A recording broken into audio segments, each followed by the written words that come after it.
Good evening, ladies and gentlemen, and there's a few things I kind of actually do want to say genuinely before we begin, and it's very rare for me to open a video like this, but let's just get a few things out of the way. First of all, I apologize that we sort of stopped roughly about halfway into Peace Cells, and then we immediately had to transition to Kill It With Fire.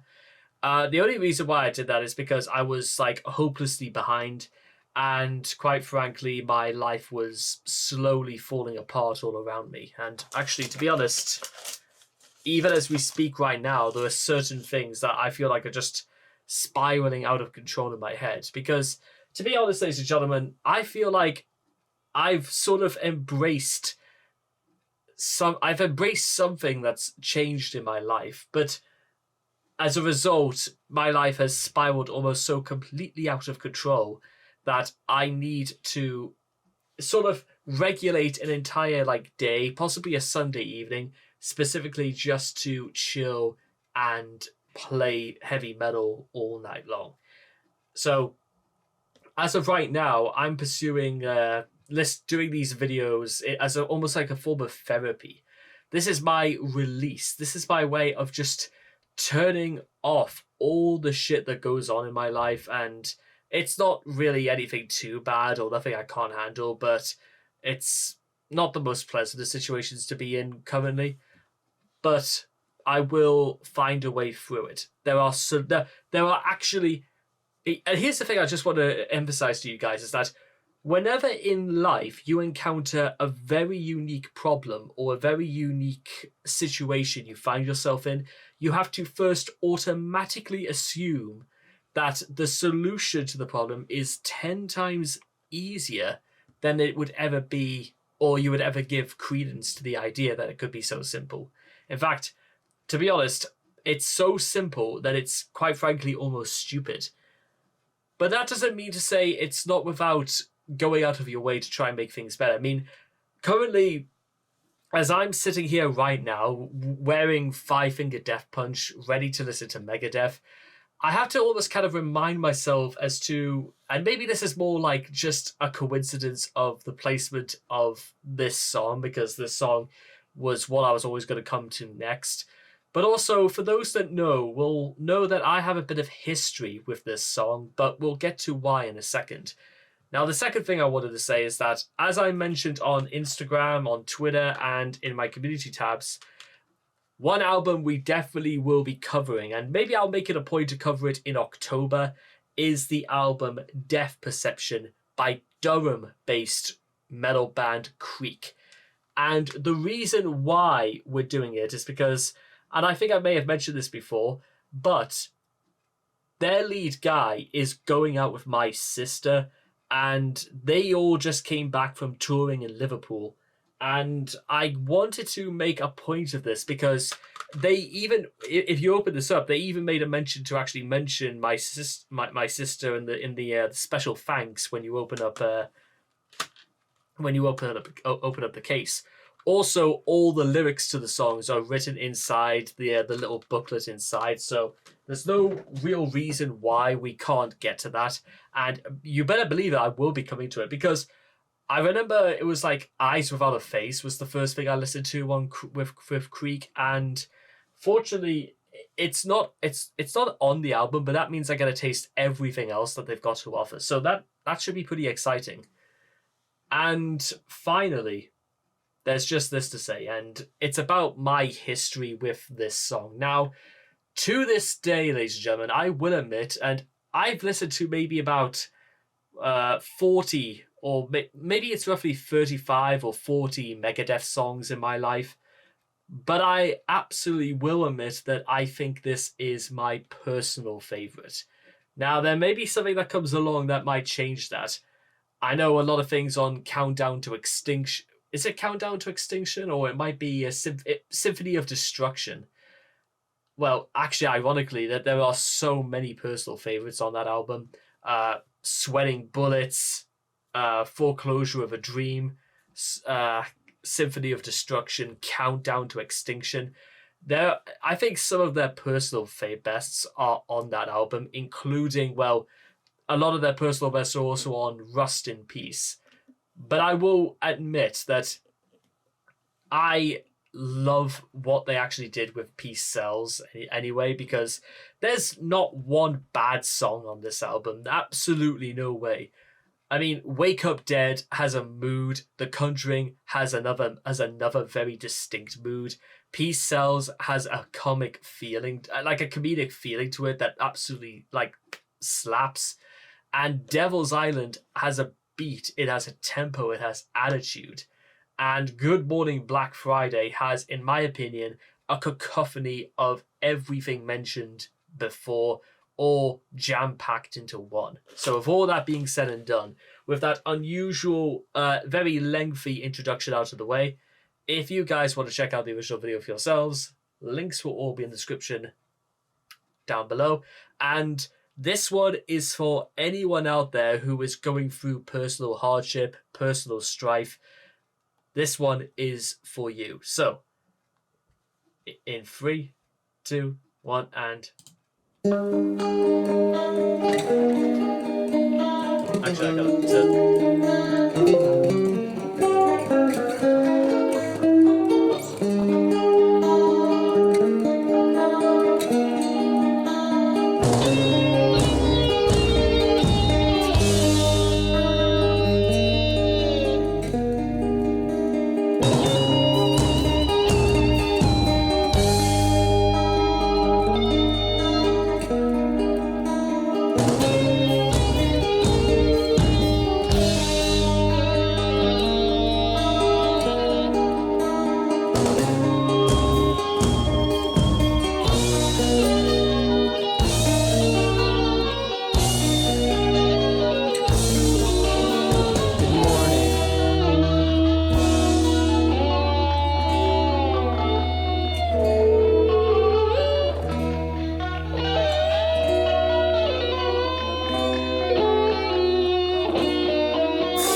I know, again, it might be redundant to say this, but the build up and then just sort of it's almost like two build-ups that it builds up and then it sort of ventures into a little bit of a different direction, and even that gets you it's somehow it's this song is like you it's like you have to like it's like it's almost like it's like doing like fried, it's like double fried chicken. You like fry it once and then you gotta and then you fry it again. So so you get that, it like melts in your mouth. And if you've never ever had that happen before, trust me, you're missing out. It is like nothing you've ever seen before.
you know what also I find almost like extremely captivating about all this is that we're almost halfway into this already, and like, what exactly have they done?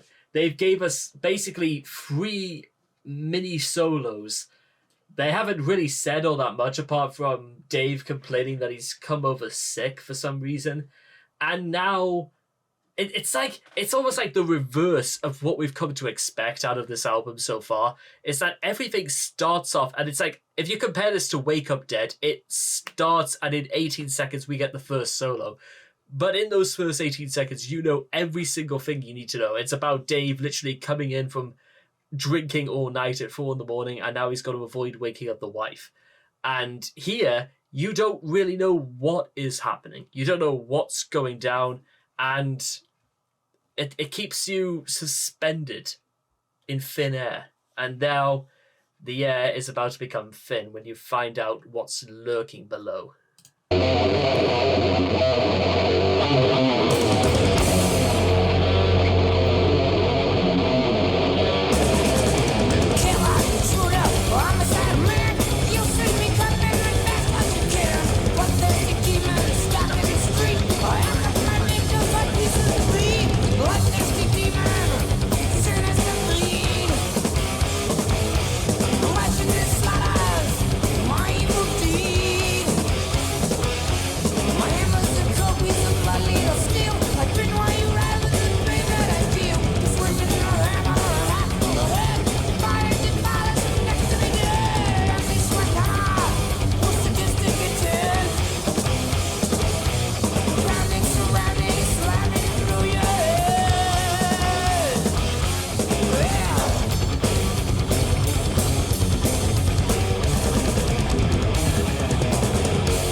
Cut you down.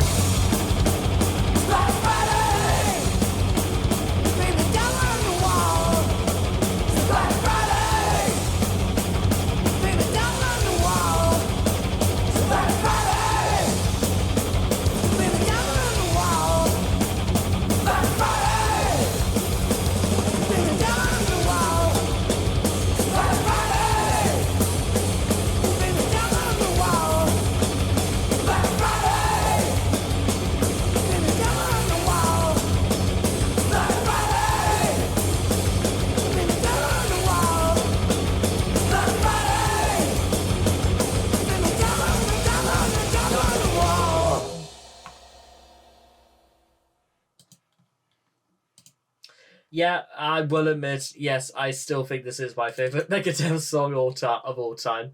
That literally might change because I genuinely do think that there might be certain there might be things like to come left on this album, because how on earth do you literally like where exactly? Because, and this is the thing about maybe why I would have to rethink if this really is my favorite, because where exactly do you go from here? Because it is like I'll literally, I'll tell you what I'll do. I'll do something interesting, like best Megadeth songs of all time, because I generally want to know exactly where they're going to rate this, because I kind of almost don't believe it, because I've had issues before with some critiques about the way they say what they think the best Megadeth songs are.